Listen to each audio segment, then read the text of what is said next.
বাজলো সানাই বাজলো রেশা খেলো শুভ তিথি, রাজার ঘরে ছোট রানী এলো পদ্মাবতী।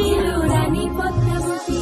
রাজার আরো 6টি রানীর ছিল না সন্তান, পদ্মাবতীর কোলালোতে মিলল সমাধান।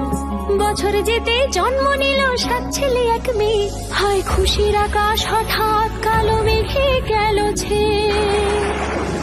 হিংসেতে যায় জ্বলে পুড়ে বাকি 6টি রানী, যুক্তি করে ঘটায় ওরা 7 কুমারের হানি। সুযোগ মতো 7 ছেলেকে মাটিতে দেয় পুঁতে, বাঁচে একা পারুল ওরা পায় না তাকে ছুতে। ধাইমা বাজায় সেই মেয়েকে বড় করে তোলে, 7 ভাইকে পায় যে পারুল 7টি চাপা ফুলে।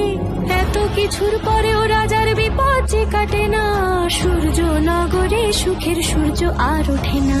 হিংসা বিবাদ বিচ্ছেদ আর প্রেমের কাহিনীতে